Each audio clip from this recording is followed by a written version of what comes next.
క్రీస్తునందు ప్రియమైన దేవుని వాళ్ళారా, ఈరోజు మనం నేర్చుకోబోయే పాఠం తండ్రి అయిన దేవుని కోసం నరులు భూమి మీద విడిచిపెట్టవలసిన గుర్తులు అవి ఏంటి, ఎలా ఉంటాయి, ఎందుకు విడిచిపెట్టాలి, వీటికి సంబంధించిన కొన్ని మాటలు బైబిల్ నుంచి మనం ఆలోచిద్దాం. ఒక సంఘటన జరిగినప్పుడు ఆ సందర్భాన్ని పురస్కరించుకొని ఒక జ్ఞాపకం లేదా ఒక గుర్తు అనేది మనం మార్క్ చేసుకుంటూ ఉంటాం. మనకిష్టలేని వారు చనిపోయిన రోజు కానివ్వండి, మనకు నచ్చినది దూరమైన రోజు కానివ్వండి, మనం ఏదైనా సాధించిన రోజు కానివ్వండి, ఇలా పొందిన ప్రతి వాటి విషయంలో మనం కొన్నిటిని గుర్తులుగా పెట్టుకుంటూ ఉంటాం. ముఖ్యంగా క్యాలెండర్లో నోట్ చేసుకోవటం, లేదా ఆ రోజు జరిగిన సందర్భాలను, ఆ తేదీన జరిగిన సందర్భాలను జ్ఞాపకంగా ఉంచుకోవటం అనేది సహజంగా పరిపాటి మనుషుల్లో. ప్రియులారా, దేవుడు భూమి మీద ఆయన లోకాన్ని సృజించిన తరువాత, మనకు జన్మనిచ్చిన తరువాత, ఆయన కూడా ఈ లోకం అంతటినీ ఆయన ఉనికికి సంబంధించి ఆయన ఉన్నాడు అని మనకు తెలియజేయటానికి సూర్యుడు, చంద్రుడు, నక్షత్రాలు, మనం అనుభవించే ఈ భూమి, వీటన్నిటినీ ఆయన ప్రేమను చూపే గుర్తులుగా మనకు పెట్టాడు. అంటే ఇవ్వటం, దేనిని ఆశించకుండా మన కొరకు చెయ్యటమే ప్రకృతిలో దేవుడు తన జ్ఞాపకాన్ని, తన గుర్తును పెట్టాడు. దేవుడు కనిపించడు, ఆత్మ. ఆయన కనిపించకపోయినా ఆయన అదృశ్య లక్షణాలు ప్రకృతిలో ఏ మూలన వెతికినా మనకు కనబడతాయి. ఎందుకంటే ఆయన నేను ఉన్నాను, మీకోసం ఉన్నాను, మీకోసం దీనిని చేస్తున్నాను అనే రుజువులను ఆయన ప్రకృతిలో మన కోసం దాచిపెట్టాడు. అందుకే వేటిని మనం చూసినా ఆయన జ్ఞాపకాలు ఖచ్చితంగా వచ్చి తీరుతాయి మనకి. అందుకే రోమిలికి రాసిన పత్రికలో ఒక మాట, 1వ అధ్యాయం చదువుదాం ఒకసారి. ఆ మాట రోమిలికి రాస్తున్న పత్రిక 1వ అధ్యాయం 20వ వచనాన్ని మనం చూడగలిగితే, పౌలు రాస్తూ దేవుని గురించి ఆయన అదృశ్య లక్షణములు అనగా ఆయన నిత్యశక్తి, ఆయన దేవత్వం, జగదుత్పత్తి అంటే ఈ సృష్టి పుట్టినది మొదలుకొని సృష్టింపబడిన వస్తువులను ఆలోచించుట వలన తేటపడుచున్నవి. కనిపించిన దేవుని లక్షణాలు కనిపించే ప్రకృతిలో ఆయన భద్రపరిచాడు. దేవుడు ఉన్నాడు అనడానికి అవి కాదా రుజువు? అవి కావా గుర్తు? ఎందుకంటే ఈరోజు ఈ విశ్వం అంతటిలో ఉన్న అనేక గ్రహాలలో కానివ్వండి, నక్షత్రాలలో కానివ్వండి, ఎక్కడా మానవ నివాస యోగ్యమైన స్థలం ఎప్పటికీ శాస్త్ర ప్రపంచానికి కనిపించలేదు, భవిష్యత్తులో కనిపించదు. నాసా వాళ్ళు ఏదో వెర్రి మాటలు మాట్లాడుతుంటారు, అది మనం నమ్మవలసిన పని లేదు. ఎందుకంటే మనం బైబిల్ జ్ఞానులం. అంటే నాసా శాస్త్రానికి మించిన బైబిల్ మహాజ్ఞానాన్ని చదివిన వాళ్ళం కనుక నరులకు నివాస యోగ్యమైన ఈ భూమిని 3వ గ్రహంగా సూర్యునికి చేసి, దానిని వంచి, దానిలో మంచి వాతావరణాన్ని పెట్టి,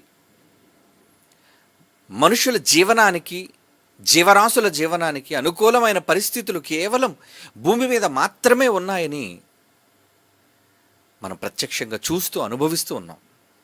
అంటే ఆయన ఉన్నాడు అనడానికి ఇవన్నీ కూడా గుర్తు. ఇవన్నీ కూడా ఆయనను చూపిస్తున్నాయి, ఆయన లక్షణాలను మనకి ప్రత్యక్షంగా కనిపించని దేవుని లక్షణాలను ప్రత్యక్షంగా మనకు చూపిస్తూ ఉన్నాయి. అవి చేసే పరిచర్యలు, ఒక గాలి మనకు చేసే సేవ, సూర్యచంద్రులు మనకు చేసే పరిచర్య, అలాగే ప్రకృతిలోని జీవాలు అన్నీ మనకు చేసే పరిచర్య. వాటి వల్ల మనం పొందే అనుభూతి, సంతోషం, ఆహ్లాదం, ఇవన్నీ కూడా కనిపించని దేవుని యొక్క లక్షణాలను మనకు చూపిస్తూ ఉన్నాయి. Very good. ఆయన మనకి ఇన్ని లక్షణాలను చూపిస్తూ ఆయన మనకి ఇన్ని గుర్తులను పెట్టాడు. సంతోషానికి ఇవన్నీ గుర్తులు, ప్రేమకి ఇవన్నీ ఆయన గుర్తులు. మరి ఇన్నిటిని మనిషి దేవుని నుంచి అనుభవిస్తున్నప్పుడు ఆ మనిషి దేవుని కోసం భూమి మీద జీవించి చనిపోయిన తరువాత ఈ లోకాన్ని విడిచిపెట్టి వెళ్ళే ముందు ఏమైనా దేవుని కొరకు జ్ఞాపకాలు, గుర్తులు, జ్ఞాపకాలంటే మనస్సులో ఉండేవి కాదు సుమా.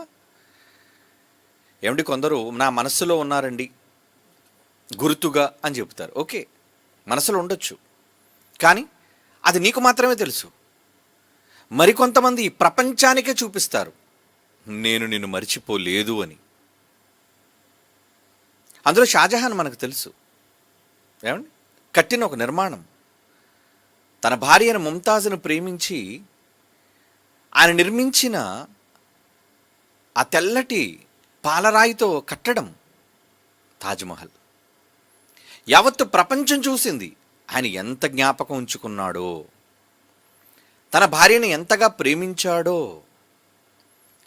ఈరోజు మనమంతా కూడా భారతదేశంలో దాన్ని ఒక ప్రపంచ వింతగా చెప్పుకుంటూ, అలాగే ప్రేమకు చిహ్నంగా వీళ్ళు మాట్లాడుకుంటూ,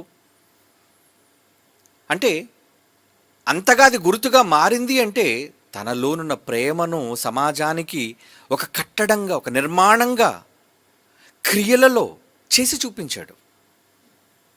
అంతే కదా? అవును, అవునండి.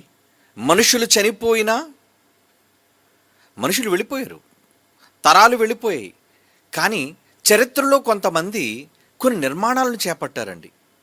ఆ చేపట్టిన నిర్మాణాలలో ఇప్పటికీ ప్రపంచ వింతలలో ముఖ్యమైన కట్టడాలుగా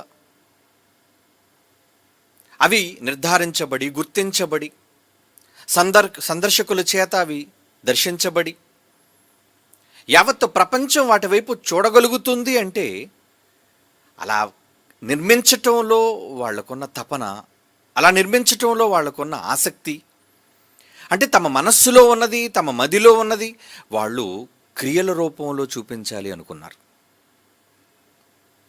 షాజహాన్ ఒక ప్రేమికుడు, తన భార్యను ప్రేమించినవాడు. అలా ప్రేమించి ఒక చక్కటి ఒక సమాధి అనుకుంటారు, లేదంటే తన భార్యకు గుర్తుగా దాన్ని కట్టాడు అనుకుంటారు. దేవుడు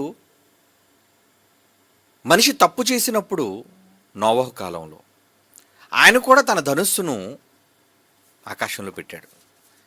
పెట్టి ఆయన ఒక మాట అన్నాడు, ఇది గుర్తు అన్నాడు.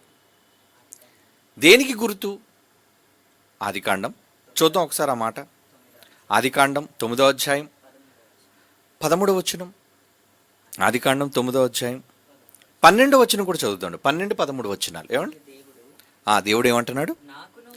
నాకును మీకును మీతో కూడిన సమస్త జీవరాశులకు మధ్య నేను తరతరములకు ఏర్పరుచుచున్న నిబంధన గుర్తు ఇదే. ఇదే ఐడెంటిఫికేషన్ మార్క్. అది దేవుడు ఒక గుర్తును విడిచిపెట్టాడు ప్రపంచానికి. ఏమండి, మేఘములో నా ధనుస్సు ఉంచి తిని, అది నాకును భూమికిని మధ్య నిబంధనకు గుర్తుగా ఉండును. నిబంధనకు గుర్తు అంటే దేవుడు మనుష్యులను ఇక ఎన్నడూను నీటితో నాశనం చేయను అనే ఒక నిర్ణయానికి వచ్చి తన కోపాన్ని చంపుకొని ఇక ఎప్పుడు నేను ఈ విధంగా ప్రవర్తించను అనడానికి ఒక ప్రమాణం చేసుకున్నాడు. ఆ ప్రమాణానికి ఒక గుర్తు చూపిస్తున్నాడు. ఆ రోజు మొదలుకొని ఈ రోజు వరకు ఆ గుర్తు మనకు కనబడుతూనే ఉంది. అంటే దేవుని ప్రేమను మనకు కనుపరుస్తూనే ఉంది. అది ప్రపంచవ్యాప్తంగా ఎన్నిసార్లు మనం ధనుస్సులను చూడలేవు చెప్పండి. రంగుల ధనుస్సు అంటే ఒక మాట చెప్పి దేవుడు నిశ్శబ్దంగా ఉండొచ్చుగా, నాయనా ఇంకెప్పుడు నేను నీటి ద్వారా మనుషులను నాశనం చేయనయ్యా, అంటే యావత్తు ప్రపంచాన్ని ఈ మానవాళిని నేను తుడిచిపెట్టను అనే మాట రాయిస్తే సరిపోదు కదా. దానికి ఈ ప్రకృతిలో ఒక గురుతు ఎందుకు ఉండాలి? నీ కంటికి కనిపించాలి గనుక, అది నువ్వు కంటితో చూడాలి గనుక, అది చూసినప్పుడల్లా దేవుని ప్రేమ, దేవుని క్షమ, దేవుని దయ నీకు అర్థం కావాలి గనుక. అదండి గురుతులో ఉన్న ఇంపార్టెన్స్, ప్రాముఖ్యత.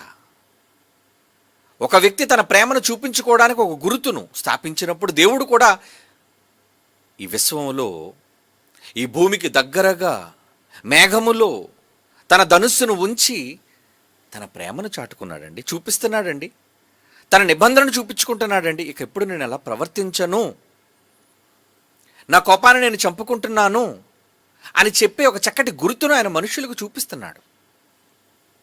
ఆయన చూపించాడు మంచిది. ప్రేమను చూపించడానికి ఎన్నో గుర్తులను చూపిస్తున్నాడు, క్షమను చూపించడానికి గుర్తులను చూపించాడు. ఇలా తన ఉనికిని చాటుకోవడం కోసం తన గురుతులను విడిచిపెట్టి దేవుడు భూమి మీద మన కోసం విడిచిన దేవుడు ఆయన ప్రేమను చాటుతున్నప్పుడు, మనం ఈ భూమిని విడిచిపెట్టే ముందు కూడా దేవుని కోసం కొన్ని గురుతులను విడిచిపెట్టి వెళ్ళవలసిన వాళ్ళగా ఉండాలి. పుట్టారు, బ్రతుకుతున్నారు, చచ్చిపోతున్నారు. ఇది అందరి మానవాళి యొక్క జీవన శైలి. పుట్టాడు, తర్వాత చనిపోతాడు. కానీ ఈ పుట్టుక చావు మధ్యకాలంలో ఎవరు చేయలేనిది, తాను దేవుని కోసం చేయాలనుకున్నది, నా గుర్తుగా ఇది దేవుని కోసం నేను చూపించాలి అనుకున్నది బైబిల్లో బహు కొద్ది మందే ఉన్నారండి. అంటే దేవుని మనస్సు కలిగిన వారుగా, దేవుని ఆలోచనలు తెలుసుకున్నవారుగా, నా తండ్రి ఎలాగైతే ఆయన సూచనలు చూపిస్తున్నాడు, నేను కూడా నా దేవుణ్ణి నేను నమ్మినందుకు, నా దేవుణ్ణి నేను విశ్వసిస్తున్నందుకు, ప్రేమిస్తున్నందుకు ఈ సమాజానికి నా తదనంతరం నేను వెళ్ళిపోయిన తరువాత కూడా అవి జ్ఞాపకాలుగా ఉండాలి, అవి గుర్తులుగా ఉండాలి అని ఆశపడిన వాళ్ళు ఉన్నారండి. అలా ఆశపడిన వాళ్ళు దావీదు మీకు తెలుసు. నేను రాజుగా మారడానికి ఎంత ఉన్నత స్థితికి తీసుకొచ్చిన నా దేవుడు ఒక చిన్న గుడారంలో ఉండటం ఏంటి, నేను ఈ అంతఃపురంలో ఉండడం ఏంటి, లోకాలను కలుగజేసిన వాడు ఇంత చిన్ని గుడారంలో డేరాలో నివసించడం ఏంటి అని ఆ రోజు ఒక నిర్ణయాన్ని తీసుకున్నాడు. ఆ నిర్ణయం ప్రపంచంలో అప్పటి వరకు ఎవరు తీసుకొనని నిర్ణయం. అందుకు ఆయన నిర్మాణం అన్నిటికంటే విలువైన బంగారంతో చేయాలి అనుకున్నాడు. అన్న మాట ప్రకారంగానే అండి అది నిర్మించటం కోసం దేవుడు, నాయన నువ్వు యుద్ధాలు చేసి నీ చెయ్యం అంతా కూడా రక్తసిక్తం అయిపోయింది, నీ కుమారుడితో నేను దాన్ని కట్టించాలి అనుకుంటున్నాను అని దేవుడు అతని ఆలోచనను మెచ్చుకొని దానికి సంతోషించి అతనికి గొప్ప వాగ్దానం చేసి, సూర్యుడు ఉన్నంత వరకు నీ సింహాసనం మీద రాజు ఉంటాడయ్యా అని తన భవిష్యత్తు ప్రణాళికలను ఆయన పట్ల స్థిరపరచగలిగాడు. అంటే ఆయన తీసుకున్న నిర్ణయం దేవునికి ఎంతో ఆనందాన్ని కలుగజేసింది. అప్పటి వరకు ప్రపంచం దృష్టి దాన్ని ఆకర్షించాలి. అవునండి, నేను కట్టే ఈ నిర్మాణం, నేను కట్టే ఈ దేవాలయం ప్రపంచ ప్రజలను ఆకర్షించి ఎవరు వాళ్ళ నమ్మిన దేవుళ్ళ కోసం ఎన్నడూ కట్టని విధంగా నేను నా దేవుని కోసం బంగారుతో నిండిన దేవాలయాన్ని కట్టాలి, అందుకు కావలసిన వాటిని ఎంత బంగారమా నేను సమకూరుస్తాను అని సిద్ధపడ్డాడండి. తన కుమారునికి అప్పగిస్తూ కూడా దావీదు గారు అదే మాటలు అంటున్నాడండి. ఆయన ఏమన్నారో ఒకసారి బైబిల్ తెరిచి మనం చూద్దాం. ఏమండి ఆయన ఏమని మాట్లాడుతున్నాడు? దినవృత్తాంతముల రెండవ దినవృత్తాంతముల గ్రంథం 6వ అధ్యాయం, 2వ దినవృత్తాంతముల గ్రంథం 6వ అధ్యాయం 11వ వచనం మనం చూడగలిగితే అక్కడ దేవుడు అంటున్నాడు. చూడండి అక్కడ ఏమని మాట్లాడుతున్నాడు. యెహోవా ఇశ్రాయేలీయులతో చేసిన నిబంధనకు గురుతైన మందసమును దాని యందు ఉంచి తినని ఎవరు చెప్తున్నారు ఈ మాట? చదువుదండి, పైనుంచి చదువుకొద్దాం ఆ మాట. 2వ దినవృత్తాంతముల గ్రంథం 6వ అధ్యాయంలో కాస్త 8వ వచనం నుంచి పైనుంచి వద్దామండి. అయితే యెహోవా నా తండ్రి అయిన దావీదుతో సెలవిచ్చినదేమనగా, నా నామ ఘనత కొరకు మందిరమును కట్టింపవలని నీవు ఉద్దేశించిన ఉద్దేశం మంచిదే. కానీ నీవు ఆ మందిరమును కట్టరాదు. నీకు పుట్టబో నీ కుమారుడు నా నామమునకు ఆ మందిరమును కట్టును. అప్పుడు తాను అట్లు చెప్పి ఉన్న మాటను యెహోవా ఇప్పుడు నెరవేర్చి ఉన్నాడు. ఆ రోజు నా తండ్రికి మాట ఇచ్చాడు దావీదుకి, ఈరోజు ఆ మాటను నెరవేరుస్తున్నాడు. యెహోవా సెలవు ప్రకారము నేను నా తండ్రి అయిన దావీదుకు ప్రతిగా రాజునై ఇశ్రాయేలు రాజాసనమందు కూర్చుండి ఇశ్రాయేలు దేవుడిని యెహోవా మందిరమును కట్టించి యెహోవా ఇశ్రాయేలుతో చేసిన నిబంధనకు గురుతైన మందసము, అంటే మందసం 2 దేవదూతలతో రాతి పలకలతో చిగురించిన అహరోను కర్రతో, ఏమండి ఆ రోజు మందిరములో ఏదైతే ఉండాలని దేవుడు ఇశ్రాయేలుకు చెప్పాడో, ఆయన నేను నివసిస్తాను, ఈ మందసంలో నేను ఉంటాను అని చెప్పాడు. అసలు మందసం అంటే ఏంటి? దానికే గురుతు అంటున్నాడు చూడండి. 11వ వచనం, అయితే ఇశ్రాయేలుతో చేసిన నిబంధనకు గురుతైన మందసం, నేను మీతో కూడా ఉంటున్నాను, సదాకాలం నేను మీతోనే ఉంటున్నాను, మిమ్మల్ని విడిచిపెట్టను, మిమ్మల్ని ఎడబాయను అన్నాడే, ఆ నిబంధనకు గురుతై మందసం అంటున్నాడు చూడండి. అది చూడగానే, మందసం చూడగానే ఏం జ్ఞాపకం రావాలి? అందుకే ఆ మందసాన్ని చూచి తన్మయత్తుడై పాపం డ్యాన్స్ వేశాడు, నాట్యం చేశాడండి దావీదు. ఆ మందసాన్ని చూడగానే దేవుని ప్రేమ అతను గుర్తొచ్చింది. ఆ తండ్రి ఇచ్చిన మాట తప్పకుండా, ఇదిగో ఈ మందసం మాతోనే ఉన్నాడు అనేది ఆయన జ్ఞాపకం వచ్చానండి. ఆ రోజు దావీదు లోకం అనుకున్నట్టుగా వెర్రివాని వలె నాట్యం చేసినట్టుగా కనబడుతున్నా తన దేహం అంతా పులకరించి తన తండ్రి కోసం ఆయన చేసిన నాట్యం అండి. కేవలం ఆ మందసం వచ్చినప్పుడే అది జ్ఞాపకం చేస్తూ కుమారుడు అంటున్నాడు, ఆ 11వ వచనం, యెహోవా ఇశ్రాయేలుతో చేసిన నిబంధనకు గురుతైన మందసమును దాని యందు ఉంచి తినని చెప్పి, ఇదిగో నేను పెట్టేశాను. ఈ బంగారు దేవాలయంలో అత్యంత ముఖ్యమైనది ఆ నిబంధన మందసమే, దేవుడిచ్చిన ఆజ్ఞలతో కూడిన నిబంధన మందసం అని ఏమంటున్నాడు చూడండి. కిందకు వెళ్ళేసరికి ఆ మాటల్లో చదవండి ఆయన ఆంతర్యం. ఇశ్రాయేలులందరూ సమాజముగా కూడి చూచుచుండగా యెహోవా బలిపీఠం ఎదుట నిలిచిన తన చేతులు చాపి ప్రార్థన చేసెను. తాను చేయించిన 5 మూరల పొడవును 5 మూరల వెడల్పును 3 మూరల ఎత్తుగల ఇత్తడి చప్పరము ముంగిట ఆవరణమందుంచి దాని మీద నిలిచియుండి సమాజముగా కూడి ఉన్న ఇశ్రాయేలులందరి ఎదుట మోకాళ్ళు నీ చేతులు ఆకాశము వైపు చాపి సొలొమోను ఇట్లని ప్రార్థన చేసెను. ప్రార్థన చేస్తున్నాడండి, ఇశ్రాయేలు దేవా, హృదయపూర్వకముగా నిన్ను అనుసరించి నీ భక్తులకు నిబంధన నెరవేర్చుచు కృపను చూపుచు నుండు నీ వంటి దేవుడు ఆకాశమందు భూమి యందు ఎవ్వడును లేడు. నీ సేవకుడైన దావీదును నా తండ్రితో నీవు సెలవిచ్చిన మాట నెరవేర్చి ఉన్నావు. నీవు వాగ్దానము చేసిన ఈ దినమును కనబడుచున్నట్లుగా దానిని నెరవేర్చి ఉన్నావు. ఇక కిందకి వెళ్ళేసరికి ఆయన మాటలు అంతట్లోనే ఆంతర్యం అదేనండి. తండ్రి మాటను నెరవేర్చే కుమారుడిగా ఆ చిన్ని మందసాన్ని అంత పెద్ద బంగారు దేవాలయంలో ఉంచడానికి అన్నిటినీ సిద్ధం చేశాడు. అంటే తాను వెళ్ళిపోయే ముందు దేవుని కోసం ఏదో ఒకటి చెయ్యాలి అన్న తపన దావీదులో ఉంది. అదే తపన తన కుమారుడైన సొలొమోనులో ఉంది. కనుకనే అవన్నీ జ్ఞాపకం చేసుకొని వాళ్ళు చనిపోయే ముందు ఏమండి దేవుని కోసం బంగారు దేవాలయాన్ని నిర్మించి వాళ్ళకు గుర్తుగా మొత్తం ప్రపంచం అంతటికీ తెలిసేటట్లుగా వాళ్ళు ఆ విధంగా చేశారండి. 2 సమూయేలు గ్రంథం 7వ అధ్యాయం 13వ వచనం. 2 సమూయేలు గ్రంథం 7వ అధ్యాయం 13వ వచనంలో ఏమంటున్నాడు చూడండి. అతడు నా నామ ఘనత కొరకు ఒక మందిరమును కట్టించును, అతని రాజ్యము సింహాసనమును నేను నిత్యముగా స్థిరపరిచెదను. ఎప్పుడైతే తన గూర్చి ఒక కట్టడం అది కనబడాలి, తరతరాలు కనబడాలి, అలా ఉండటం కోసం అతను నిజంగా ముందుకు వచ్చినందుకు, అతని కుమారుడు ముందుకు వచ్చినందుకు దేవుడు అతనికి ఇచ్చిన మాట ఏంటి? అతని రాజ్య సింహాసనము నేను నిత్యము స్థిరపరిచేదను అన్నట్టుగానే యేసుక్రీస్తుని చివరి రాజుగా దావీదు గోత్రము నుంచి వేరు నుండి ఆయన రప్పించి ఎప్పటికీ ప్రపంచానికి రాజుగా నియమించాడు కదండి. అది దేనికి? ఆ గుర్తు కోసం. ఏ గుర్తునైతే ప్రపంచానికి చూపించాలి అనుకున్నాడు, తన ప్రేమను ఎలా చూపించాడు? ఒక నిర్మాణం, అది అన్నిటికంటే విలువైన ఆభరణాలతో చేయవలసిన బంగారంతో నేను కట్టాలి, నా దేవుడు నివసించవలసింది అంత పరిశుద్ధమైనది. అదండి ఆయన చూపించాలనుకున్న గుర్తు. చాలా సంవత్సరాల పాటు ఆ బంగారు దేవాలయం ఉన్న ఈ ప్రపంచానికి తెలిసిపోయింది. అందుకే కదా రాజుల దండయాత్ర.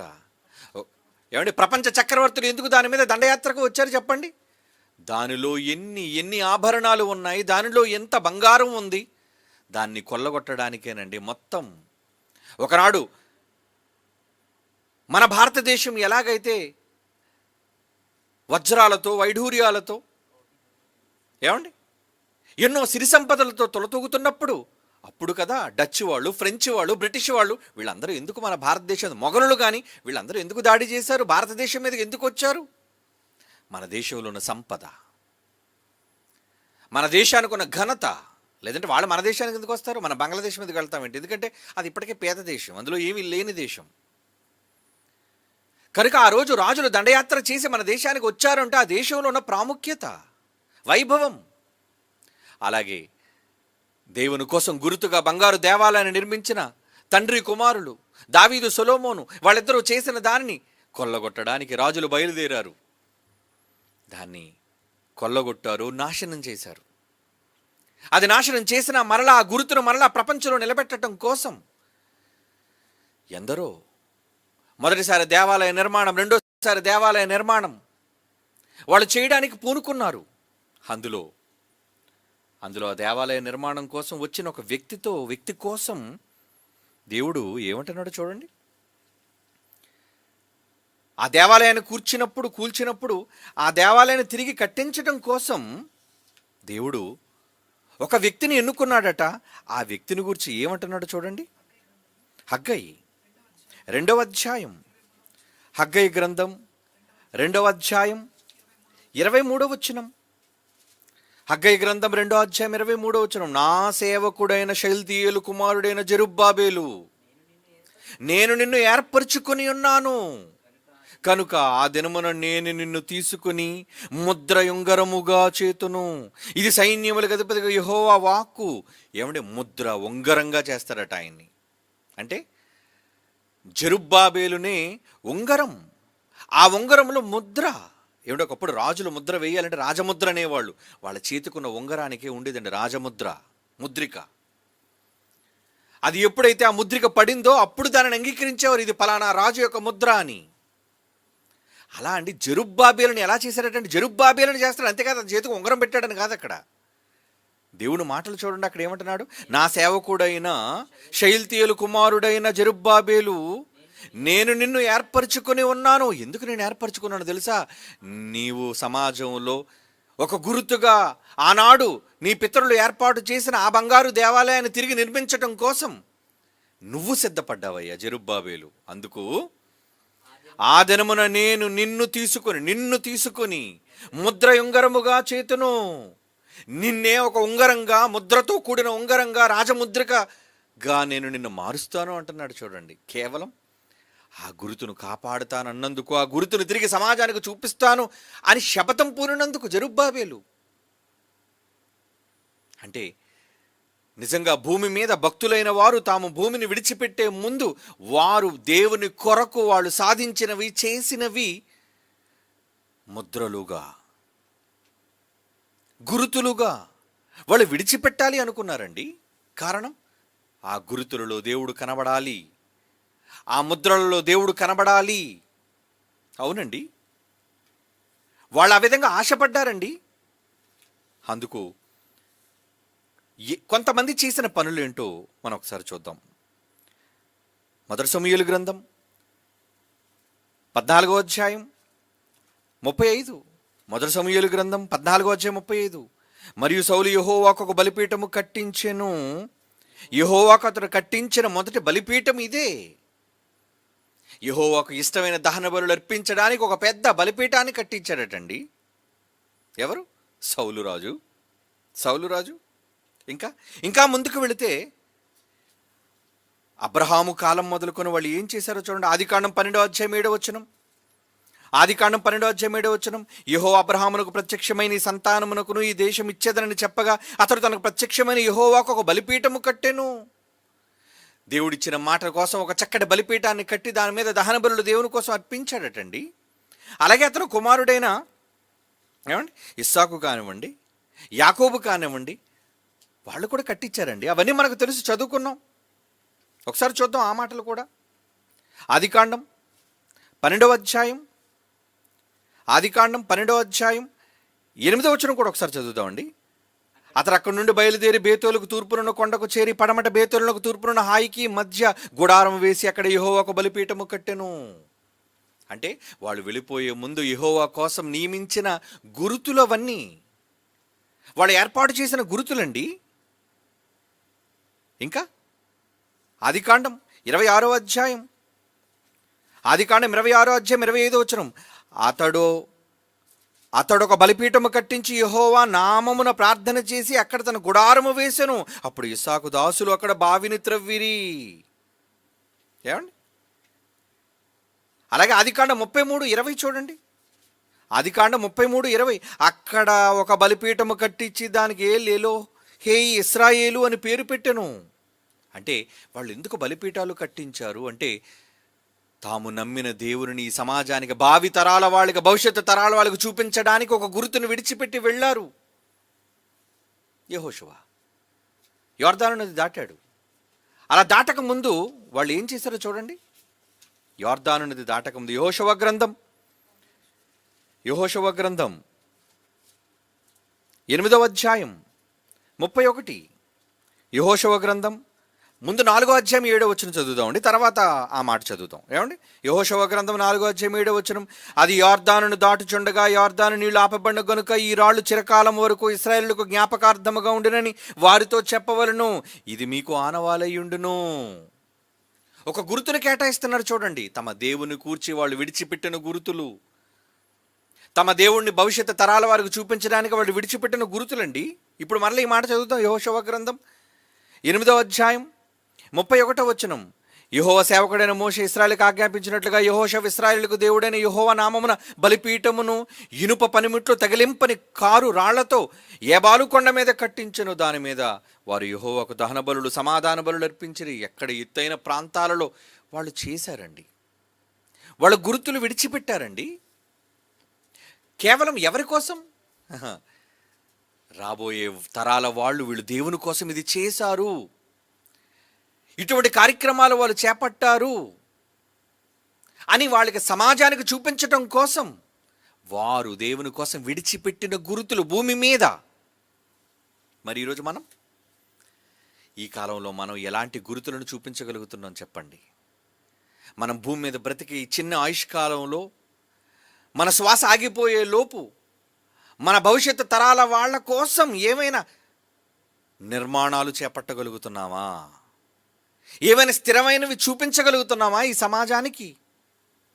ఆలోచిద్దాం. మనం అటువంటి నిర్ణయాలు తీసుకోగలుగుతున్నామా?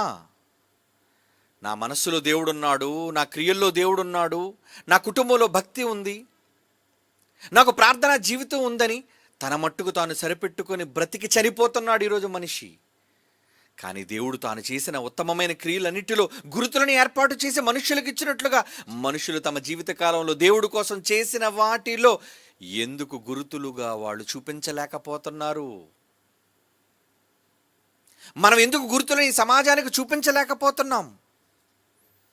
దేవుడు కూడా మనుష్యులను గుర్తుగా, తన వారినిగా ఆయన ఏం చేస్తున్నాడు? ఒక మాట బైబిల్ నుంచి చదువుకుందామండి. ఏమండి? ప్రకటన గ్రంథం 7వ అధ్యాయం 3వ వచనం. ప్రకటన గ్రంథం 7వ అధ్యాయం 3వ వచనం, ఈ దూత, మేము మా దేవునికి దాసులము, వారి నొసళ్ళ యందు ముద్రించు వరకు భూమికైనను సముద్రముకైనను చెట్లకైనను హాని చేయవద్దని బిగ్గరగా చెప్పెను. ఏమంటుంది ఆ దేవదూత? ఎవరిని ముద్రించాలట? మా దేవుని దాసులైన వారి నొసళ్ళ యందు ముద్రించే వరకు వాళ్ళకి మేము ఐడెంటిటీ, గుర్తింపు ఇవ్వాలి. వీళ్ళు మా వాళ్ళని మేము గుర్తించాలి, వీళ్ళు దేవుని సేవకులను గుర్తింపు వీళ్ళు కావాలి. అందుకే కోట్ల మంది మనుష్యులు దేవుడు కొంతమందికి గుర్తింపు ఇచ్చాడు. ఎవరికిస్తాడా గుర్తింపు? ఎవరైతే దేవునికి గుర్తులు భూమి మీద ఉన్నప్పుడు విడిచి వెళతారో వాళ్ళకండి దేవుడు కూడా ముద్రిస్తాడు. ముద్ర అంటే ఏమనుకుంటున్నారు? ఐడెంటిటీ, గురుతు. ముద్ర అనగానే అది ఒక గురుతును సూచిస్తుంది. ఈరోజు భూమి మీద ఉన్న మనుష్యుల్లో ఎంతమంది కట అందరికీ కాదది. దూత ఏమంటుంది? మా దేవునికి దాసులైన వారి నొసళ్ళ యందు. వారి నొసళ్ళ యందు మేము వేయబోయే ముద్ర. అంటే వాళ్ళ ఆలోచనల్లో దేనికోసం వాళ్ళ ఆలోచనలు? వాళ్ళు దేనికోసం ఆలోచనలు?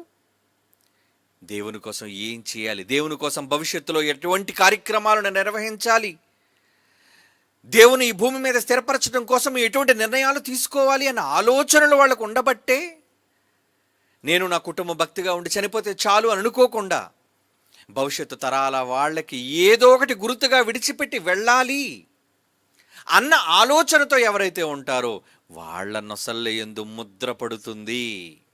అందరికీ ఉండదు ఈ ముద్ర. ఎవరైతే దేవుని కోసం ఆలోచన కలిగి ఉంటారో, ఆలోచనలో దేవుని కోసం క్రియలలో కష్టపడి శ్రమించి ఆ క్రియలను నెరవేరుస్తారో వాళ్లకు పడుతుందా ముద్ర. ఏమండి, మరొక మాట చూద్దాం. రోమిలికి రాసిన పత్రిక 4వ అధ్యాయం 12వ వచనం. రోమిలికి రాసిన పత్రిక 4వ అధ్యాయం 12వ వచనం. మరియు సున్నతి గలవారికి తండ్రి ఎగుట కనగా సున్నతి మాత్రం పొందినవారు గాక, మన తండ్రి అయిన అబ్రహాము సున్నతి పొందక మునుపు అతను కలిగిన విశ్వాసం యొక్క అడుగుజాడలను బట్టి నడుచుకున్న వారికి తండ్రి అగుటకు అతడు ఆ గురుతును పొందెను. ఐడెంటిటీ ఇచ్చాడు చూసారా? ఎందుకు? ఆయన కట్టించిన బలిపీఠాలు, ఆయన దేవుని కోసం చేసిన త్యాగాలు, ఆయన దేవుని పట్ల చూపించిన కార్యాలు, వీటన్నిటిని బట్టి గురుతు నియమించారట. చూడండి, మళ్ళా చదవండి ఆ మాట. సున్నతి గలవారికి తండ్రి ఎగుటకు అనగా సున్నతి మాత్రము పొందినవారుగాక, మన తండ్రి అయిన అబ్రహాము సున్నతి పొందక మునుపు అతనికి కలిగిన విశ్వాసము యొక్క అడుగుజాడలను బట్టి వెళ్ళిన ప్రతి చోట ఆయన బలిపీఠాలను కట్టించడం, వెళ్ళిన ప్రతి చోట తన దేవుని గురించి ప్రకటించడం, వెళ్ళిన ప్రతి చోట తన దేవుని యొక్క గొప్పతనాన్ని కీర్తించటం, అవేనండి ఆయన గురుతులు. అందుకే దేవుడు తన దూత ద్వారా ముద్ర వేయించాడు. ఎవరికి? అబ్రహాము. ముద్ర వేయండి ఆయనకి. అబ్రహాం కోసం చెప్తున్నాడండి ఆ మాట. అతని అడుగుజాడలను బట్టి నడుచుకున్న వారికి తండ్రి అగుటకు అతడు ఆ గురుతును పొందెను. ముద్రించాడు దేవుడు. అంటే ఎందరికి వస్తాయి గురుతులు చెప్పండి? ఎంతమందికి దేవుడు ఈ గుర్తులను నియమిస్తాడు చెప్పండి? అందరికీ వచ్చే గుర్తులు కావు. కయ్యనికి వేసినట్లుగా ముఖం మీద వేసే గుర్తు అదేంటి? శాపమయ్యే గుర్తు. అది శాపానికి చిహ్నం. వీడిని చూసినవాడు ఎవడు వీడిని చంపడానికి వీల్లేదు. అందుకే కయ్యను మొహం మీద ఆయన గుర్తు వేశాడు. ఒరే శపించాడు రా, వీడు దేవుడు శాపం విధించాడు. అలాంటి గుర్తులు కాదండి మనం పొందవలసిన, అలాంటి గుర్తులు కాదు. మరి ఎలాంటివి? మన నొసళ్ళ యందు దేవుడు ఎప్పుడు ముద్రిస్తాడు అంటే ఈ ఆలోచనలో, ఈ తలంపులలో ఎప్పుడు దేవుని గూర్చి ఎటువంటివి నేను భూమి మీద స్థిరపరచాలి, భద్రపరచాలి. అవునండి, ఒక మాట చదువుదామండి. ప్రకటన గ్రంథం 14వ అధ్యాయం 9వ వచనం. ప్రకటన గ్రంథం 14వ అధ్యాయం 9వ వచనం. మరియు వేరొక దూత అనగా 3వ దూత వీరి వెంబడి వచ్చి గొప్ప స్వరముతో ఇలాగూ చెప్పును, ఆ క్రూర మృగమునకును దాని ప్రతిమకు గాని ఎవడైనను నమస్కారము చేసి తన నొసటి యందేమి చేతి మీదనైనను ఆ ముద్ర వేయించుకొనని ఎడల. చూసారా?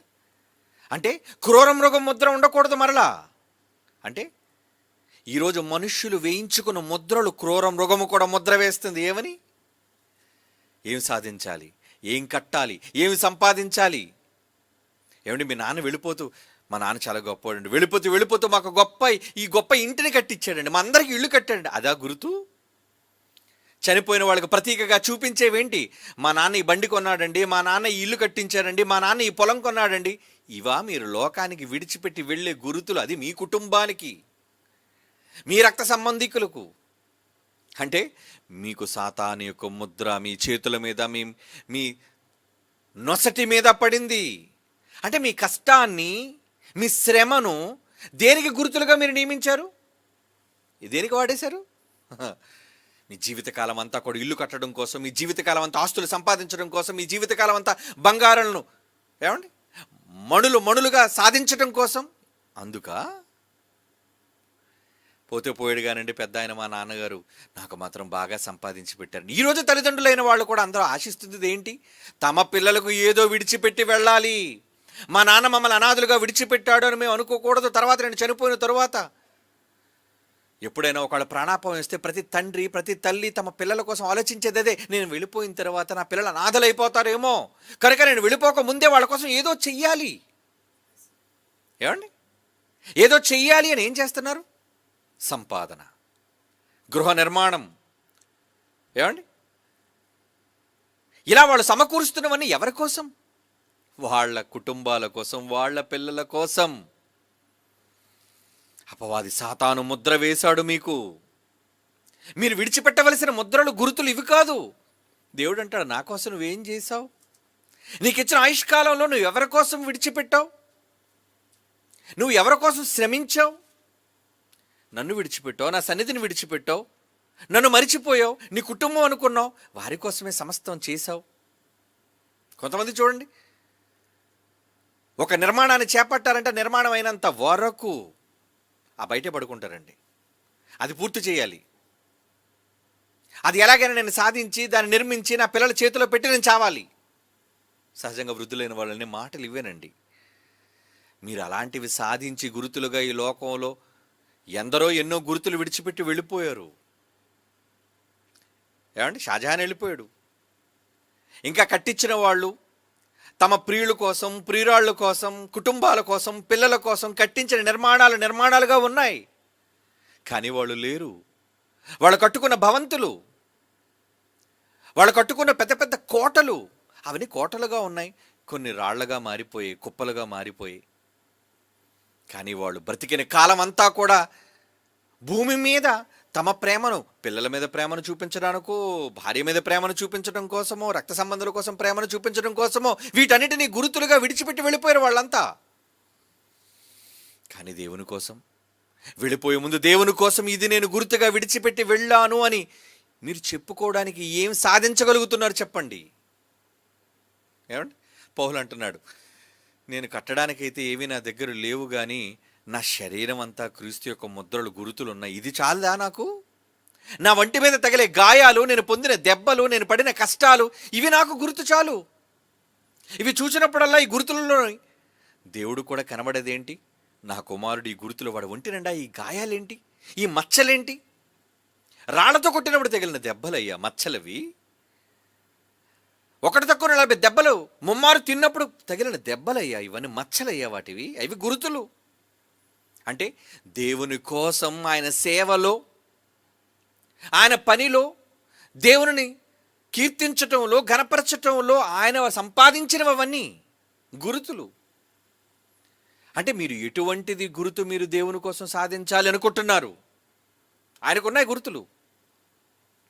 మరి మనకి ఎటువంటి గుర్తులు మనం సంపాదించుకోగలుగుతున్నాం చెప్పండి? చెప్పుకోవడానికి,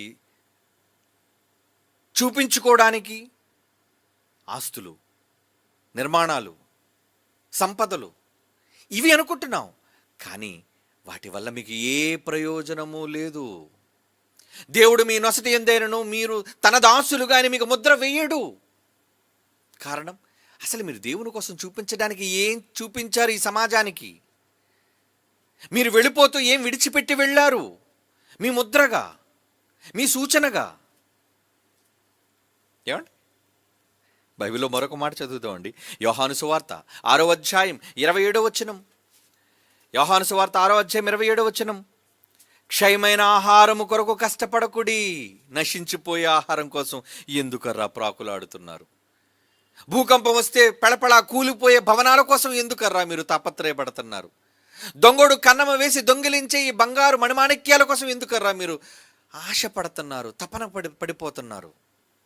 వద్దు, వాటి కోసం కష్టపడకండి. యేసుప్రభు వారు అంటున్న మాట అండి, క్షయమైన ఆహారము కొరకు కష్టపడకుడు గాని నిత్య జీవము కలుగజేయు అక్షయమైన ఆహారము కొరకే కష్టపడుడి.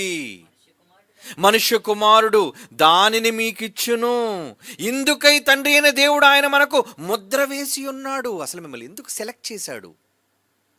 మాకు ముద్ర ఉందని మీరు అనుకుంటే మీరు ఇక మీదట క్షయమైన వాటి కోసం మీరు ఆలోచించరు, అక్షయమైన వాటి కోసం మీరు ఆలోచన కలిగి ఉంటారు. అక్షయమైనవి ఏంటి? పరలోకం, జ్ఞానం, దేవుని సంకల్పం, ఆయన పనులు, వీటి కోసం మీరు ఆలోచన చెయ్యాలి. కానీ ఉన్నాయా? వాటి కోసం లేదండి మనకు ఆలోచన. సమాజం ఎప్పుడో మర్చిపోయిందండి. దేవుని నమ్మని వారి సంగతి విడిచిపెట్టండి. దేవుని నమ్మిన వారని చెప్పుకుంటున్న వాళ్ళు కూడా ఈరోజు వాళ్ళు చేస్తున్న సాధన ఏంటి? ఏమండి, రిటైర్ అయ్యే లోపు ఏదోటి నా పిల్లల కోసం, నా కుటుంబం కోసం, నా భార్య కోసం నేను సంపాదించి పెట్టాలి. ఇదేనండి ప్రతి కుటుంబ యజమాని అనుకునేది, ప్రతి కుటుంబ యజమానురాలు అనుకునేది. తమ పిల్లలు అనాథలుగా కాకూడదని, తమ కుటుంబం వారు తమను నమ్మిన వారు అనాథలు కాకూడదని అనుకుంటున్నారే కానీ దేవుడిని అనాథగా చేసి నీ ఆత్మను అనాథగా మార్చుకుంటున్నావు నిత్యాగ్ని దండనలో. అసలు నీకు ముద్ర వేసింది దేనికి వేశాడు? అదే అంటున్నాడు ఆయన. మరల చదువుతో యేసుక్రీస్తు వారి మాట, ఇందుకై తండ్రి అయిన దేవుడు ఆయనకు ముద్ర వేసి ఉన్నాడు. యేసుక్రీస్తు వానికి ముద్రించి పంపించాడు ఆయన. నాయన నువ్వు వెళ్ళు, నాయన నువ్వు వెళ్ళు, చెప్పు వాళ్ళకి. అనవసరమైన వాటి కోసం వీళ్ళు ప్రయాసపడుతున్నారు, నిష్ప్రయోజనమైన వాటి కోసం వీళ్ళు తాపత్రయపడుతున్నారు. చెప్పయ్యా చెప్పు. అవునండి, అందుకు యేసుక్రీస్తు ముద్రించబడ్డారు. ఆ మాటలు ఎవరైతే వింటారో, ఇందాక మన ప్రకటనలో చదువుకున్నట్లుగా దేవదూతలు వాళ్లకు ముద్ర వేస్తారు. వాళ్ళకు గుర్తింపు లభిస్తుంది. కారణం, వాళ్ళు వెళ్లే ముందు దేవుని కోసం ఏదో ఒకటి భూమి మీద చెయ్యాలి, సాధించాలి అన్న తపనతో ఉన్నవాళ్ళు. వాళ్ళు ఏదో ఒకటి చెయ్యాలి దేవుని కోసం. మరి మనలో ఎటువంటివి ఉన్నాయి చెప్పండి? 2 తిమోతి పత్రిక, పౌలు గారు తిమోతికి రాస్తున్న 2వ పత్రిక 2వ అధ్యాయం 19వ వచనంలో ఏమంటున్నాడు చూడండి. పౌలు తిమోతి గారికి రాస్తున్న 2వ పత్రిక 2వ అధ్యాయం 19వ వచనం, ఆయనను దేవుని యొక్క స్థిరమైన పునాది నిలకడగా ఉన్నది, ప్రభు తన వారిని ఎరుగును అనున్నది, ప్రభు నామమును ఒప్పుకొని ప్రతివాడు దుర్నీతి నుండి తొలగిపోవలను అనున్నది. దానికి ముద్రగా ఉన్నది. దానికి ముద్రగా ఉన్నది. ఉందా మీకు గుర్తు? మీరు ముద్రించబడ్డారా? మీరు ముద్రించబడాలి అంటే మీరు దేవుని కోసం ఏం చేయాలి? దేవుని కోసం మీరు భూమి మీద గురుతులను విడిచిపెట్టి వెళ్ళాలి. అది నిర్మాణంలో ఉందా? ఏమిటి, చాలామంది డబ్బు ఉంటే ఇల్లు కట్టుకోవాలి అనుకుంటారు. కానీ కొందరైతే ఇక్కడ ఎప్పుడు జ్ఞానాన్ని నేర్పించే ఒక జ్ఞాన మందిరం కావాలి. అలా తప్పించిన వారే ఒక జయశాలి గారు. ఏమండి, ఎందరో ఆయన అనుసరించే పిల్లలు. ఒక స్థలం కొనాలన్నా, ఒక నిర్మాణం చేపట్టాలన్నా అది దేవుని కోసం ప్రయోజనకరమైనదిగా ఉండాలి. ఈరోజు ఎన్నో కళాశాలను నిర్మించడానికి ఎందుకు ప్రతి ఏటా మనం చేస్తున్న సాయం దేనికి చెప్పండి? దేవుని కోసం ఇస్తామని చెప్పి తర్వాత స్వార్థ ప్రయోజనాల కోసం మరలా వాళ్ళు వెనక్కి తీసుకుని వాడుకున్న ఎందరో ఉన్నారండి, మాట తప్పిన వాళ్ళు. దేవుని కోసం ఆరాధన పెరట సంఘంగా కూడుకుందామని చెప్పి స్థలాన్ని అందరితో కలిసి సంపాదించిన తరువాత అది దేవుని కోసం కాక తమ కోసం మరలా స్వప్రయోజనాల కోసం వాడుకున్న ఎందరో భక్తిహీనులైన వాళ్ళు ఉన్నారండి. నువ్వు దేవుడి కోసం విడిచిపెట్టే గుర్తేంటి? అవసరమైతే నీ తల్లిదండ్రులు లేదంటే నీ తర్వాత పుట్టిన వాళ్ళు చెప్పుకుంటారు, మా నాన్న కట్టించాడు, మా అమ్మ కట్టించిందని. దానివల్ల నీకు ఏ ప్రయోజనం లేదు. కానీ భవిష్యత్తు తరాల వాళ్ళు ఇదిగోండి ఈ జ్ఞాన నిలయం, ఈ జ్ఞాన కేంద్రం, ఇక్కడ దేవుని ఆరాధన జరగటం కోసం, ఇక్కడ దేవుని జ్ఞానం ప్రకటించడం కోసం వాళ్ళు కృషి చేసి త్యాగం చేసి ఈ గొప్ప నిర్మాణాన్ని చేపట్టారే, అదే గురుతు. అదేనండి గురుతు. అలా మీరు మీ సంపాదన మీ కష్టార్జితాన్ని వాటి కోసమైనా మీరు వెచ్చించగలుగుతున్నారా? లేదు భావి తరాల వాళ్ళకి మీ మాటలు వినిపించాలని పుస్తక రూపంలో ముద్రించి భద్రపరచగలుగుతున్నారా? ఈరోజు ఎన్నో ట్రాన్స్లేషన్ జరుగుతున్నాయండి. ఎన్నో మాటలు పత్రిక రూపంలోనూ భాషల రూపంలోనూ అవి ముద్రించబడుతున్నాయి. దానికి ఎందరో పెట్టుబడి పెడుతున్నారు. దేనికి? లక్షల రూపాయలు ఎందుకు పెట్టుబడి పెడుతున్నారు తెలుసా? వాళ్ళ స్వప్రయోజనం కోసం కాదు. ఈ మాటలు ఇప్పుడు సిద్ధపరిచి మేము చనిపోతే తర్వాత తరాల వాళ్ళు ఈ మహాజ్ఞానాన్ని నేర్చుకుంటారు. అవి వాళ్ళకు గురుతులు, చనిపోయిన వారికి గురుతులవి. తర్వాత మనం ఈ లోకాన్ని, ఈ తరాన్ని విడిచిపెట్టి మనం వెళ్ళిపోయినా మన తర్వాత తరాల వాళ్ళు మనం చెప్పిన మాటలు, ఏమండి, చాలామంది ప్రసంగాలన్నింటినీ భద్రపరుచుకుంటున్నారండి హార్డ్ డిస్కుల్లో, పెన్ డ్రైవుల్లో. ఎందుకు దాస్తున్నారు? వాటి కోసం ఈరోజు మీరు భద్రంగా మీరు దాచుకున్నారు. మీలో ఎంతమంది ప్రసంగాలన్నింటినీ భద్రపరుచుకున్నారు చెప్పండి? నోట్సే రాసుకోరు. అవునా? మాటలను జాగ్రత్తగా భద్రపరుచుకుందాం అనేది లేదు మీ దగ్గర. అక్కడేనండి మన భక్తి తెలిసిపోతుంది దేవునికి. కాగితాల మీద ఉంచి ఆ తర్వాత పుస్తకాలను పోవటం కాదండి. ఎప్పుడో 30 ఏళ్ళ క్రితం రాసుకున్న నోట్సులన్నీ భద్రంగా ఇప్పటివరకు నేను ఉంచుకున్నానండి. కారణం ఏంటో తెలుసా? అవి నేను రాశానని కాదు, అందులో దేవుని పాఠాలు ఉన్నాయని. నిజమండి. అంటే దేవుని కోసం, ఆయన మాటల కోసం మనం ఇచ్చిన ప్రాధాన్యత, ప్రాముఖ్యత. అలా మీరు దేనికోసం గుర్తుగా ఒక పుస్తకాన్ని గుర్తుగా ఉంచగలుగుతున్నారా? లేదా ఈ సమాజాన్ని వినిపించి మేల్కొల్పడానికి ఒక పాటగా, ఒక పాట, ఎప్పుడో పురాతనమైన ఓల్డ్ మెలోడీస్ మనం వింటూ ఉంటాం కదండి. పాత రచయితలు, పాత సంగీత దర్శకులు వాయించిన పాటలు, చేసిన పాటలు ఎంతో మృదు మధురంగా, సాహిత్యం కూడా ఎంతో వినసొంపుగా ఉన్నప్పుడు ఆ పాటలు ఇప్పుడు మనం వింటూ ఒకనాటి అలనాటి గీతాలని చెప్పి మనం విని ఆహా ఎంత చక్కగా మధురంగా ఉన్నాయంటే, ఆ రోజు వాళ్ళు భద్రపరిచారు దానిని, ఆ పాటలను భద్రపరిచారు, ఆ మాటలను భద్రపరిచారు. ఈరోజు మీరు దాన్ని వినగలుగుతున్నారు, దాని ఆనందాన్ని ఆస్వాదించగలుగుతున్నారు మీరు. అది లోక సంబంధమైన ఆనందం. అది దేవునిదైతే ఒక పాటను మీరు భావితరాల వరకు భద్రం చేయగలుగుతున్నారా? ఒక దేవుని మాటలను మీరు భద్రం చేయగలుగుతున్నారా? ఎందుకు పేతురు భద్రం చేస్తాను అంటున్నాడు? ఆయన వెళ్ళిపోతున్న ఈ గుడారాన్ని త్వరగా విడిచిపెట్టవలసిన సమయం ఆసన్నమైందో నాకు తెలుసు, కనుక వాటిని నేను భద్రం చేస్తాను. పరిశుద్ధాత్మ దేవుని యొక్క అనుగ్రహం ద్వారా నాకు తెలియపరచబడిన విషయాలన్నింటినీ కూడా నేను భద్రపరుస్తున్నాను అంటున్నాడండి పేతురు. 2 పేతురు పత్రిక 1వ అధ్యాయం 14వ వచనం, 15వ వచనం. 2 పేతురు పత్రిక 1వ అధ్యాయం 14, 15 వచనాలు ఏమంటున్నాడండి ఆయన? మరియు మన ప్రభు అయిన యేసుక్రీస్తు నాకు సూచించాడు, నా గుడారాన్ని నేను త్వరగా విడిచిపెట్టవలసి వచ్చునని ఎరిగి ఈ గుడారములో ఉన్నంతకాలం ఈ సంగతులను జ్ఞాపకము మీకు చేసి మిమ్మల్ని రేపుట న్యాయమని ఎంచుకొనుచున్నాను. నేను మృతి పొంది తర్వాత మృతుల్లోకానికి వెళ్ళిపోయిన తరువాత కూడా మీరు నిత్యము వీటిని జ్ఞాపకము చేసుకొనున్నట్లు జాగ్రత్త చేతును. ఏమండి, దస్తావేజులు జాగ్రత్తగా పెట్టుకుంటారండి. సంపాదించిన బంగారాలు తీసుకొచ్చి బ్యాంక్ లాకర్లో దాచుకుంటారండి. ఆహా ఎంత భద్రత మీకు! చిమ్మిట తుప్పు తినివేసి, దొంగల కన్నమ వేసి దొంగిలించే వాటి కోసమా? క్షయమైన వాటి కోసమా? వాటినా మీరు భద్రపరుస్తున్నారు. కానీ మీరు భద్రపరచవలసిన గుర్తులేవి? ఏవి మీరు దాచినవేవి? ఎవరో మహానుభావులు, ఏమండి, డెడ్ సీ స్క్రోల్స్ అని మనం విన్నాం. మనం చదువుకున్న అనేక పత్రికలు, అనేక పుస్తకాలు, పాత నిబంధన కొత్త నిబంధన పుస్తకాలు, మరి ఆ మృత సముద్రం పక్కన ఒక చిన్న గుహలో కొండలో, మట్టి కొండలో దాచబడి దొరికాయండి మనకి. కుమ్రన్ గుహల్లో, డెడ్ సీ మృత సముద్రం పక్కన కుమ్రన్ గుహల్లో దొరికినవండి అనేక ప్రతులు. అందుకే ఈరోజు బైబిల్ చదవగలుగుతున్నాం. ఎవరో దాచారు దానిని. ఆ మాటలు మనకు దొరకపోతే వాళ్ళు ముద్రించి ఉండేవాళ్ళ? ముద్రించకపోతే మనం ఈరోజు చదువుకుని ఉండేవాళ్ళమా? ఈ జ్ఞానయుక్తమైన సంగతులను మనకు తెలిసి ఉండేవా? అవి వాళ్ళు విడిచిపెట్టిన ముద్రలు. వాళ్ళు దాచి ఉంచకపోతే, వాళ్ళు భద్రపరచకపోతే ఈరోజు ఒక యెషయా గ్రంథం మనకు దొరికేదా? ఒక ఆదికాండం మనకు దొరికేదా? ఒక పౌలు గారి పత్రికలు మనకు దొరికేవా? వేటి కోసం అండి మీ సంపాదన, మీ పెట్టుబడి అంతా కూడా దేనికోసం పెట్టుబడి పెడుతున్నారు చెప్పండి? పిల్లకి నగలు చేయించాలని, ఏమండి, ఇంట్లో అవసరతలు తీరాలని, మనకంటూ స్థిరమైన నివాసం ఉండాలని, వీటి కోసమా మీరు పెట్టుబడులు పెట్టాలనుకుంటున్నారు? ఇవా మీరు పెట్టుబడులు పెట్టి కట్టించి శ్రమపడి గురుతులుగా ఈ లోకంలో విడిచిపెట్టి పోవాలనుకుంటున్నారు? అవి మీకు నిత్య జీవాన్ని కొనిపెట్టలేవు. మీరు విడిచిపెట్టవలసిన గుర్తులేంటో తెలుసా? దేవుని కొరకు గుర్తులు. ఆ మహానుభావుడు ఆ రోజు భద్రపరిచి ఉంచాడు. ఇవన్నీ, ఈ పాటలను దాచి ఉంచాడు, ఈ మాటలను దాచి ఉంచాడు, ఈ ప్రసంగాలను భద్రపరిచాడు, ఈ పుస్తకాలను భద్రపరిచాడు. వీటన్నిటిని భద్రం చేయగలుగుతున్నారా? అలా భద్రం చేయటంలో మీ గుర్తులు ఉన్నాయా? ఏం దాయగలిగారు చెప్పండి దేవుని కోసం?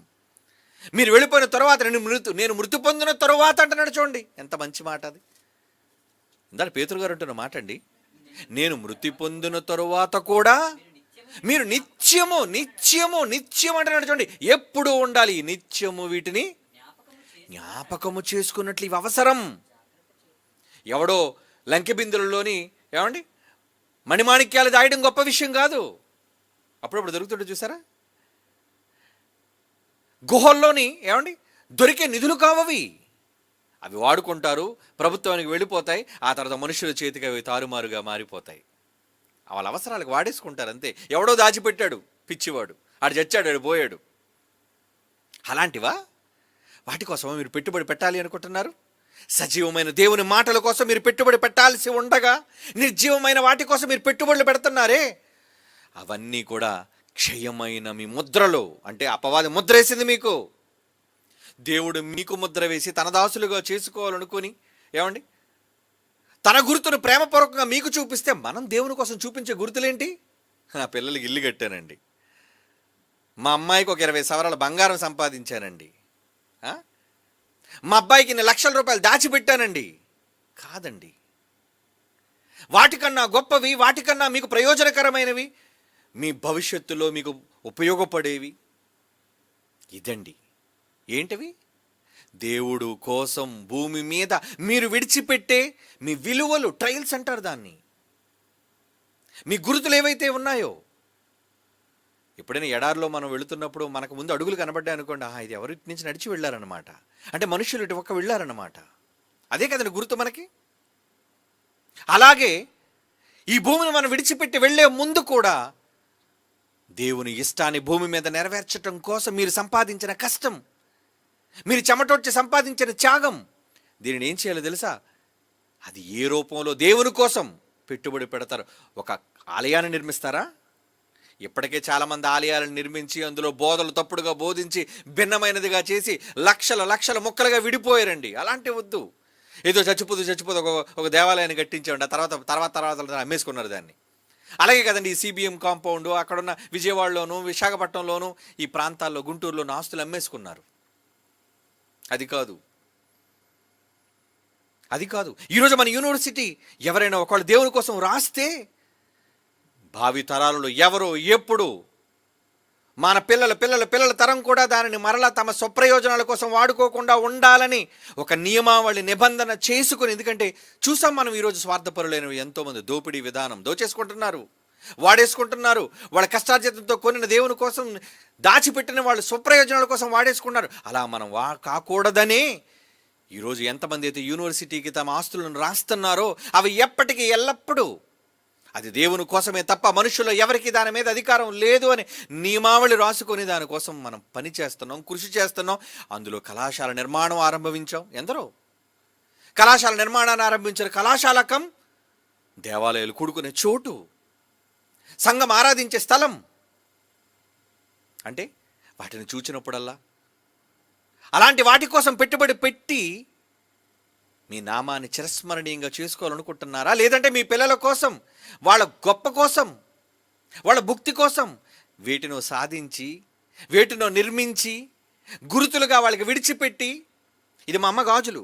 అప్పుడప్పుడు ఆడవాళ్ళు మాట్లాడుతూ, ఏమండి మా అమ్మ వెళ్ళిపోతూ ఇచ్చేసిన గాజులండి, మా అమ్మ వెళ్ళిపోతూ ఇచ్చేసిన హారం అండి, మా అమ్మ వెళ్ళిపోతూ ఇచ్చేసిన చీరలండి ఇవి, మా నాన్న వెళ్ళిపోతూ నాకు సంపాదించి ఇచ్చిన ఆస్తులండి ఇవి. అలా చెప్పుకునేటట్టు ఉండకండి. మన పరలోకపు తండ్రి మనల్ని గుర్తుగా ఎందుకు నియమించాడు? ఇదిగో ఇలాంటి గుర్తులను భూమి మీద విడిచిపెట్టి ఆయన దగ్గరికి వెళ్ళాలి. అప్పుడే మనం ఆయన దాసులం, అప్పుడే ఆయన మనల్ని ముద్రిస్తాడు. అలాంటి భూమి మీద మనం వెళ్ళిపోయే ముందు, మనం చనిపోయిన మృతుల్లోకానికి వెళ్ళిపోయినా సరే, తర్వాత తరాల వాళ్ళు, రాబోయే తరాల వాళ్ళు, ఇదిగోండి ఆ మహానుభావుడు ఆ రోజు ఈ ఆశ్రయాన్ని, ఈ కళాశాల నిర్మాణాన్ని, ఈ సంఘ నిర్మాణాన్ని చేశారు. ఇదిగోండి ఈ ప్రసంగాలన్నింటినీ కూడా సిద్ధపరిచారు. ఇదిగోండి ఈ పుస్తకాలన్నింటినీ కూడా ముద్రించారు. అలాంటి వాటి కోసం మీరు త్యాగాలు చేయగలుగుతున్నారా? అలా చేస్తేనే మీరు దేవుని దగ్గర గుర్తింపు పొందుతారు.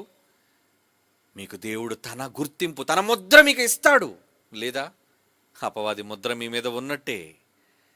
దాని ముద్రకు లోనై దేవుని చేత గుర్తింపు నొందని వారుగా మీరు కళ్ళు మూయటం కన్నా దేవుని గుర్తింపు పొందేటట్లుగా మనం ఒకనాటి పితరుల కాలంలో ఏవేవైతే చేసి తమ దేవుళ్ళ కోసం, తాము నమ్మిన దేవుని కోసం వాళ్ళు చేశారో, అలాగే మనం కూడా ఈ తరంలో మనం నమ్మిన దేవాది దేవుని కోసం గుర్తులను విడిచిపెట్టి కన్నుమూయాలి. మనం విడిచిపెట్టి వెళ్ళాలి.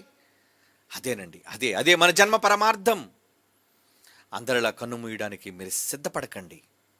మీరు వెళ్ళిపోయే ముందు దేవుని కోసం ఏదో ఒకటి సాధించి కన్ను మూయాలన్న నిర్ణయం, ఈ మాటలన్నిటి బట్టి ఈరోజు మీరు తీసుకోండి. కళ్ళు మూసుకొని ప్రార్థన చేసుకుందాం. పరిశుద్ధమైన తండ్రి, దేవా, మీరు మాకు చూపిన ఎన్నో సూచనలు, గురుతులు, వాటన్నిటి ద్వారా నేర్చుకుని మేము కూడా ఈ లోకాన్ని విడిచిపెట్టి వెళ్ళినా మా గురుతులు ఇంకా ఈ లోకంలో ఉండాలి అన్నదే మా ఆశ. అది మీకోసం, మీ మాటల కోసం, మీ వాక్కులు స్థిరంగా ఇక్కడ వినబడటం కోసం. అటువంటి నిర్ణయాలను మేము తీసుకొని మీ కార్యాలను హెచ్చించుటకు మాకు కావలసిన సకల విధములైన కృపలను మాకు అనుగ్రహించి నిస్వార్థమైన మనస్సుతో మీకోసమే మేము సమస్తమును చేసి ఈ లోకాన్ని విడిచిపెట్టి మా గురుతులను ఈ లోకంలో విడిచిపెట్టి మీ వద్దకు చేరే భాగ్యాన్ని అనుగ్రహించవలసిందిగా ప్రార్థిస్తూ యేసుక్రీస్తు వారి అమూల్యమైన నామములో ఈ ప్రార్థన వేడుకొనిచున్నాము తండ్రి. ఆమేన్.